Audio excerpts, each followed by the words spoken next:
दोस्तों आज का वीडियो काफ़ी ज़्यादा इंपॉर्टेंट रहने वाला है। क्यों इस वीडियो को मैं इंपॉर्टेंट बोल रहा हूँ? क्योंकि जो हमारी हाउस कंस्ट्रक्शन की सीरीज़ है उसका 6th पार्ट ये रहने वाला है, जिसमें हम बात करने वाले हैं जो गलतियाँ की गई हैं। मतलब हमने देखा था पीसीसी तक हो गया था, उसके बाद जो कॉलम इरेक्ट किया, कॉलम को खड़ा किया, उसमें काफ़ी ज़्यादा गलतियाँ की हैं। ये सब गलतियाँ इतनी बड़ी हैं कि इन कॉलम का, इस फुटिंग का, इस डेप्थ का कोई काम नहीं रहा। मतलब अगर इतनी गलतियाँ अगर आप घर में कर दोगे तो बाद में आपके घर में फेलियर तो मतलब थोड़ा लेट आएगा। चलो अर्थक्वेक या जो हैवी लोड हो गया तब फेलियर आता है, लेकिन उससे पहले क्या आ जाता है, उससे पहले क्रैक्स आ जाते हैं घर में, वो धीरे धीरे घर को कमज़ोर कर देते हैं।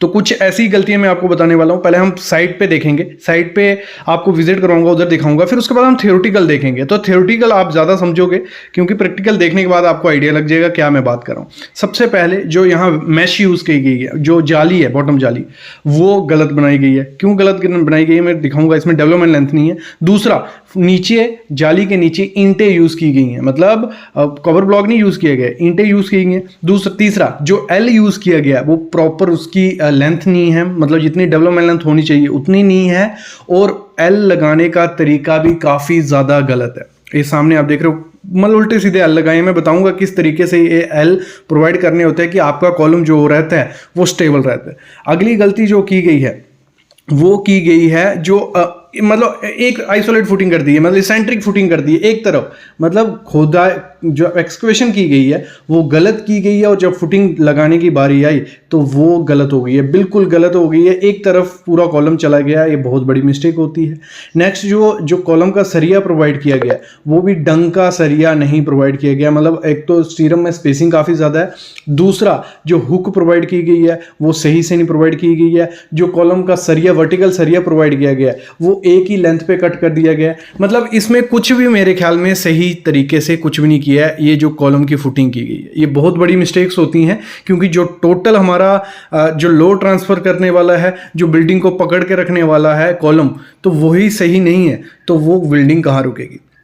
ये हो गया साइट पे विजिट हमारा। ये पूरी सीरीज कंटिन्यू यही रहेगी, जो आपको गलतियां कैसे घर बनाना है वो बताने वाली है।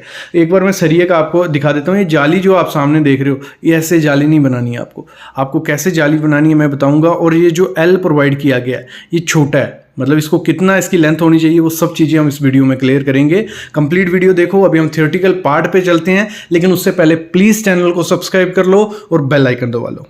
तो चलो मैं आपको बताता हूँ गलती हुई क्या है वहाँ। सबसे पहले हम जब साइट पे विजिट की, हमने देखा जो फुटिंग की मतलब डेप्थ थी वो प्रॉपर थी, डेप्थ कोई दिक्कत नहीं था। वीडियो लंबी होगी क्योंकि मैं काफ़ी चीज़ें आपको क्लियर करूँगा।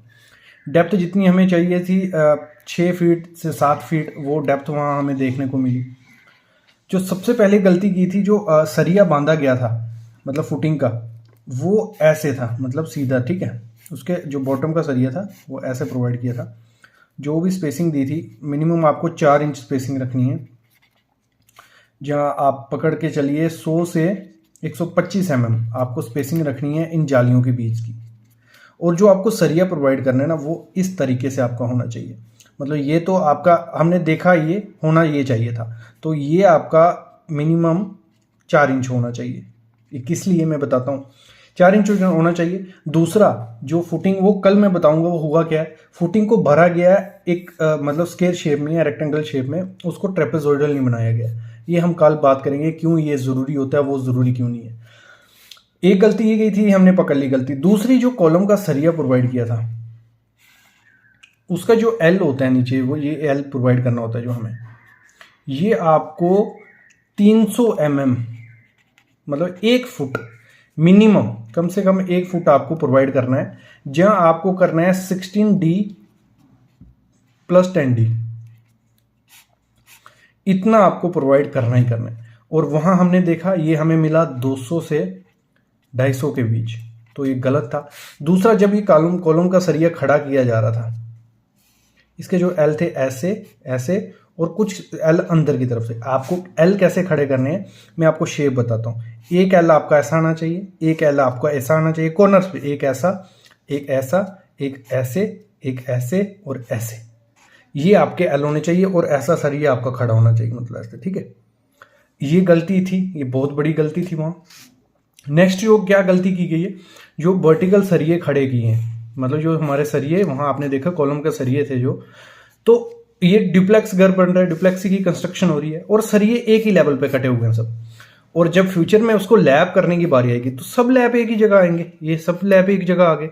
और सब जब लैब एक जगह आ गए, जब ये फेलियर होगा तो यहाँ से कॉलम सबसे पहले टूटेगा। मतलब यहाँ से सरिया उसको बॉन्ड ही नहीं है, क्योंकि आपको जो स्टैगर्ड करना होता है, ये कॉलम का सरिया एक ऐसे रहेगा, एक का लैप इधर आएगा, एक का लैप इधर आएगा, मतलब आगे पीछे लैप आपका आना चाहिए। बहुत बड़ी गलती होती है। नेक्स्ट जो स्टीरअप की बात की हमने, जो रिंग प्रोवाइड किए थे, ये हमारा फुटिंग था, ठीक है। अभी बहुत गलतियां की हैं वो, मतलब पूरी बिल्डिंग में देख रहा हूँ कि गलतियों से बनने जा रही है। तो ये जो सरिया, ये जो इधर से हमारी फुटिंग स्टार्ट हुई है, ठीक है, ये यहाँ तक एक्सकवेशन थी। जो आपको रिंग प्रोवाइड करना है, स्टीरअप प्रोवाइड करना है, वो आपको 100 mm के सेंटर टू सेंटर प्रोवाइड करना है, 100 mm।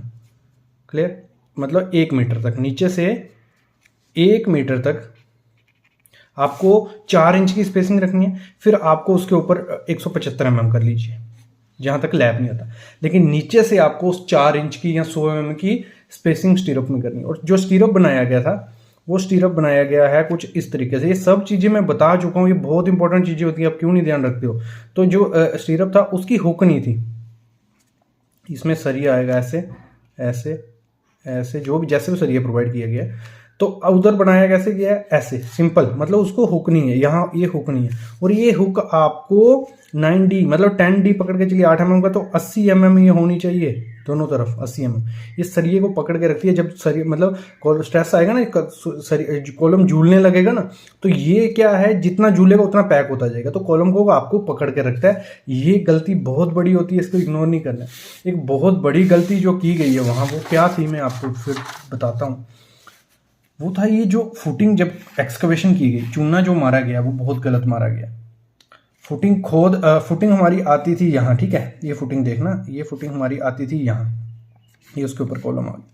लेकिन जो एक्सकवेशन की गई है वो ऐसे होनी चाहिए थी, मतलब दोनों तरफ बराबर। यहाँ से भी अगर 1 फीट है, यहाँ से भी 1 फीट, लेकिन वो की गई है मतलब ऐसे फुटिंग ऐसे, और फुटिंग आ रही है यहाँ, और कॉलम खड़ा किया जा रहा है यहाँ। तो ये एक्सकवेशन किस काम की? क्योंकि ये सेंट्रिक हो गया, ये फुटिंग का काम ही नहीं है। कॉलम एक तरफ है, उसके नीचे इतनी सी फुटिंग है, तो वो थोड़े लोड ट्रांसफर कर पाएगी, वो पंचिंग शेयर से ही फेल हो जाएगी। मतलब जब उस पर लोड आएगा, इतने में कहाँ लोड ट्रांसफर कर पाएगी वो। तो आपको जब लेआउट करना है, चूना मारना है, वो प्रॉपर आपको मारना है कि आपकी फुटिंग बीच में आए। ये फुटिंग आपकी आएगी, ये उसके ऊपर कॉलम आएगा, तो जब लोड आएगा तो ये प्रॉपर डिस्ट्रीब्यूट कर पाए ऐसे। नहीं तो अगर आप मतलब एक्सकवेशन में ये दिक्कत कर रहे हो तो वो कहाँ रुक पाएगा, वो जहाँ यहाँ फुट कॉलम दे रहे हो यहाँ वाला, तो ये बैठ जाएगा। और ऐसे घरों में सबसे ज़्यादा चांसेस होते हैं सेटलमेंट के। और थोड़े टाइम बाद आपके घर में क्रैक्स दिखेंगे, माइनर क्रैक्स दिखेंगे, धीरे धीरे बढ़ते जाएंगे और वो काफ़ी ज़्यादा ख़राब हो जाती है। बहुत बड़ी गलती होती है, इनको इग्नोर मत किया करो। तो ये स्टील की जो गलतियाँ हमने देखी, जो मैं आपको बता रहा हूँ, ऐसे ही मैं कंटिन्यू आपको बताता रहूँगा इस सीरीज़ में। इन गलतियों को सही करवाना है आपको अपनी साइड पे, और ये गलतियां होने नहीं देनी है। और भी काफ़ी मिस्टेक्स थी जो हम नेक्स्ट वीडियो में कवर करेंगे। एक बार फिर से मैं साइट विजिट आपको ले जाऊंगा, वहां आपको दिखाऊंगा कि क्या गलतियां की जा रही हैं जो आपको नहीं करनी। तो अभी मैं अलविदा लेता हूं, लेकिन ऐसी वीडियोस मैं आपके लिए लाता रहूंगा। बस आप चैनल को सब्सक्राइब करके रखो और बेल आइकन दबा के रखो।